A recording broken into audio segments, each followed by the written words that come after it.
Assalamualaikum warahmatullahi wabarakatuh. Selamat datang di channel saya. Kali ini saya akan melakukan pembahasan soal-soal P3K. Khususnya kali ini adalah soal untuk kompetensi teknis mata pelajaran otomotif, di mana ini nanti meliputi untuk kompetensi TBSM, TBKR, TBBO ya. Nanti ini soalnya sama ya. Soalnya sama, yaitu soal teknis otomotif ya. Mari kita mulai dari nomor 1 terlebih dahulu. Ya. Sebuah motor 4 silinder memiliki kapasitas mesin sebesar 847,8 cc. Masing-masing silindernya memiliki diameter 60 mm, tipe long stroke engine dengan perbandingan 4:5. Hitunglah panjang langkahnya. Ya, untuk soal nomor 1 ini yang ditanyakan adalah panjang langkahnya. Kemudian di sini diketahui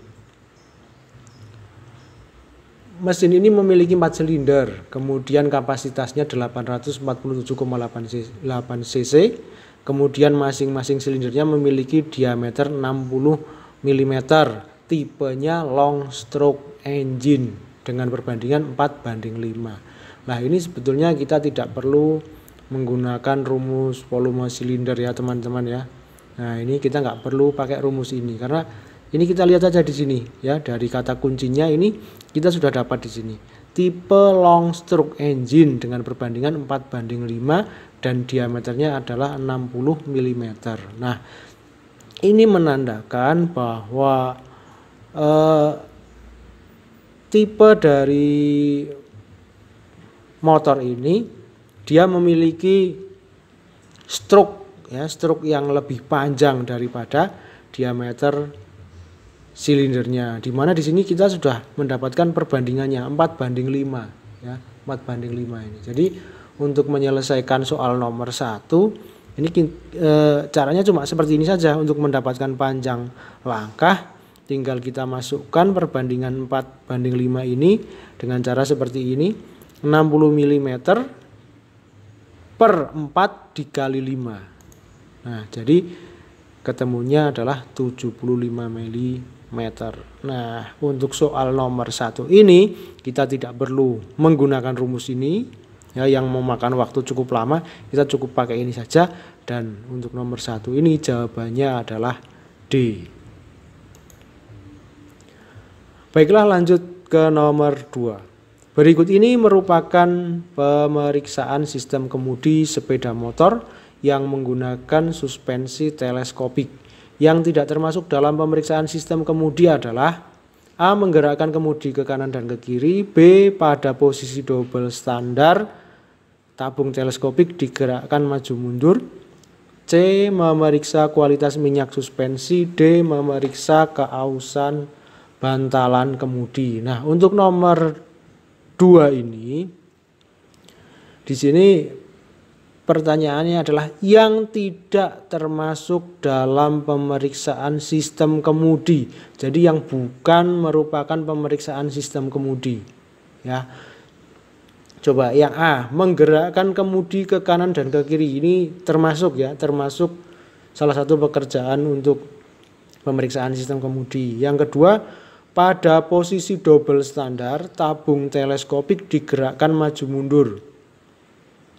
Iya ya, ini termasuk ya. Nah, ini fungsinya untuk mengetahui bahwa sistem kemudi atau komstirnya ini goyang apa tidak. Kemudian yang C, memeriksa kualitas minyak suspensi. Nah, ini ya, memeriksa kualitas minyak suspensi ini berarti bukan. Berarti ini adalah pemeriksaan sistem suspensi. Ya, kemudian yang D, memeriksa keausan bantalan kemudi. Jelas ya, bantalan kemudi atau komstir ini jelas diperiksa supaya sistem kemudinya ini nyaman. Kemudian berarti untuk soal nomor 2 ini jawabannya adalah C, memeriksa kualitas minyak suspensi. Selanjutnya soal nomor 3. Dieseling disebabkan oleh campuran udara dan bahan bakar yang terbakar oleh panas yang berlebihan pada busi atau kerak yang membara yang menempel pada ruang bakar atau katup buang. Untuk mencegah terjadinya dieseling pada mesin bensin, maka pada karburator terdapat titik-titik A. Solenoid valve, sehingga bahan bakar yang menuju ruang bakar hanya sedikit sekali sedangkan udara banyak. B. Solenoid valve, sehingga bahan bakar yang menuju ruang bakar banyak sekali dan udara banyak. C. Solenoid valve, sehingga bahan bakar yang menuju ruang bakar hanya sedikit sekali sedangkan udara banyak. Kontak dalam posisi off. Yang D. Solenoid valve, sehingga bahan bakar yang menuju ruang bakar hanya sedikit sekali sedangkan udara banyak. Kontak dalam posisi on. Nah, untuk soal nomor 3 ini soalnya terkait dengan dieseling. Ya, mungkin bagi rekan-rekan yang masih kurang paham apa itu dieseling. Dieseling ini adalah suatu keadaan di mana mesin mobil ya yang berbahan bakar bensin ketika kontak sudah dimatikan, sudah posisi off, namun mesin masih tetap menyala ya. Padahal logikanya kalau kontak sudah di off, ini kan sudah tidak ada percikan bunga api ya. Nah, tapi pada kenyataannya ini mesin masih tetap bisa menyala ya. Nah, ternyata penyebabnya adalah walaupun sudah tidak ada sistem pengapian, sistem penyalaan untuk busi, tapi karena panas dari mesin ini masih ada, maka sistem pembakaran di dalam ruang bakar masih bisa terjadi. Mungkin karena adanya panas pada busi maupun panas pada dinding-dinding ruang bakar. Nah, untuk mencegah hal ini terjadi ya, maka harus ada alat yang tujuannya adalah menyetop aliran bahan bakar ya, karena untuk peristiwa dieseling ini kan terjadinya pada mobil yang berbahan bakar bensin yang masih menggunakan karburator ya. Jadi harus ada yang nyetop bahan bakar yang yang mengalir melalui karburator. Nah, apa alatnya? Alatnya adalah komponen yang bekerja adalah solenoid valve. Nah, solenoid valve ini dia akan bekerja seperti ini. Apabila mesin dihidupkan atau kunci kontak dalam posisi on, maka katup solenoid akan tertarik terbuka membuka saluran bahan bakar sehingga bahan bakar dapat mengalir ke low speed circuit dan keluar dari idle pot. Nah, ini pada saat kontak on bensin bisa mengalir. Tapi ketika mesin dimatikan atau kunci kontak off, maka solenoid valve ini akan menutup saluran bahan bakar sehingga bahan bakar tidak dapat keluar melalui idle pot, mesin dapat mati dan tidak mengalami dieseling. Nah, ini kuncinya di sini. Ketika ini solenoid ini menutup, maka dia tidak akan karbu ini tidak akan mengalirkan bahan bakar, tidak akan mengalirkan bensin.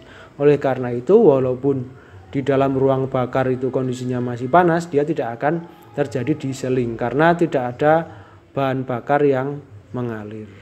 Nah, jadi untuk soal nomor 3 ini jawabannya adalah C. Solenoid valve, sehingga bahan bakar yang menuju ruang bakar hanya sedikit sekali sedangkan udara banyak. Kontak dalam posisi off. Kita lanjut ke soal nomor 4. Pada sebuah pemeriksaan lampu kepala menggunakan avometer, posisi pemeriksaan yang benar untuk mengukur tegangan lampu dimmer adalah, gambar ini adalah gambar rangkaian sistem kelistrikan pada sepeda motor. Kalau kita lihat di sini berdasarkan statornya, ini adalah sepeda motor yang masih menggunakan sistem AC. Sistem AC. Ini terlihat dari magnetnya ini. Ini di sini untuk spol yang ini yang berwarna kuning ini adalah spol penerangan. Sini, sini, sini, sini, sini dan sini. Kalau untuk yang tipe DC, dia untuk penerangannya tidak mengambil dari spol, melainkan untuk sistem penerangannya ini diambilkan langsung dari baterai. Nah, pada soal ini ditanyakan bagaimana mengukur tegangan lampu dimmer. Lampu dimmer itu lampu jauh ya. Berarti yang ini, yang lampu jauhnya ini adalah kabel yang berwarna biru. Nah, sedangkan yang berwarna hijau ini adalah masanya. Kemudian pada pilihan gandanya ini ada pilihan option. Di sini ada yang menggunakan DCV, ada yang menggunakan ACV. Nah, mana yang kita pilih? Nah, karena ini karena untuk sistem penerangan ini masih menggunakan sistem magnet, penerangan magnet ya. Atau mengambil strumnya ini langsung dari alternator, di mana alternator ini harusnya adalah arus AC, maka kita gunakan ACV. Nah, jadi untuk pilihannya ini antara A dan D ini jangan kita pilih karena dia pakainya DCV. Nah, yang benar ini antara ACV yang B dan C. Nah, tinggal kita lihat ini belakangnya. Kabel mana yang kita ukur? Nah, yang kita ukur ini yang biru sama yang hijau. Maka jawabannya adalah yang ini, yang B, menggunakan ACV, probe merah pada kabel BU biru, probe hitam pada G, green, hijau. Jadi jawabannya adalah B. Selanjutnya soal nomor 5. Sebuah mobil menggunakan sistem rem ABS, pedal rem terasa bergetar saat melakukan pengereman mendadak. Hal ini menandakan titik-titik. A. Cakram atau piringan rem bergelombang atau oleng. B. Normal-normal saja. C. Terjadi kerusakan pada katup P valve. D. Terdapat salah satu atau beberapa sensor yang tidak berfungsi dengan baik. Nah, bagaimana ini jawabannya untuk soal nomor 5? Ya, ternyata untuk soal nomor 5 ini atau fenomena ini ternyata sangatlah normal ya, karena justru menandakan sistem ABS atau anti-lock brake system dan ESP atau Electric Stability Program bekerja dengan baik. Roda yang terlalu tinggi putarannya akan diredam. Ketika motor bekerja dan menghasilkan tekanan, maka dampaknya adalah terasa getaran pada pedal rem. Nah, jadi untuk nomor 5 ini jawabannya adalah B, normal saja. Ya, bukan yang A ya, cakram atau piringan rem bergelombang atau oleng. Ini kalau yang A ini adalah berlaku manakala sistem pengeremannya itu tidak menggunakan ABS. Ya, yang bukan ABS, non ABS. Ini dia akan terasa di pedalnya kalau cakram atau piringan remnya itu bergelombang atau oleng. Nah, untuk soal nomor 5 ini karena menggunakan sistem rem ABS, maka jawabannya adalah B, normal saja. Selanjutnya soal nomor 6. Pada bagian fender mobil mengalami keropos. Kemudian dilakukan perbaikan dengan cara menambal bodi tersebut dengan cara dilas dan dilanjutkan dengan proses pengamplasan. Pekerjaan selanjutnya yang harus dilakukan adalah A. Dempul tipis-tipis dan bertahap. B. Semprot menggunakan cat primer. C. Semprot menggunakan surfacer. D. Semprot menggunakan cat warna. Nah, untuk soal nomor 6 ini berarti ini fendernya ini keropos. Kemudian diperbaiki dengan cara ditambal menggunakan las dilas. Nah, kemudian setelah dilas ini diamplas. Nah, setelah diamplas apa yang harus dilakukan? Nah, Setelah proses pengamplasan ini, maka sebaiknya dilakukan proses cat primer, di mana cat primer atau cat dasar primer ini berfungsi untuk melapisi plat bodi setelah diamplas atau untuk mencegah karat dan menambah atau meratakan daya lekat adhesi antara metal dasar dengan lapisan cat berikutnya. Nah, ini berarti untuk soal nomor 6 ini jawabannya adalah B, semprot menggunakan cat primer. Nah, ya. Sesuai penjelasan ini, cat primer ini fungsinya adalah salah satunya untuk anti karat. Ya, anti karat supaya tadi yang bekas dilas ini, plat yang bekas dilas ini selanjutnya tidak berkarat kembali. Karena kalau ini tidak dilakukan, bekas yang dilas ini tanpa dilakukan penyemprotan cat primer, biasanya dia akan berkarat lagi dan akibatnya akan catnya itu akan melepuh kembali. Tidak lama itu cat akan melepuh kembali. Jadi catnya bisa dikatakan tidak awet.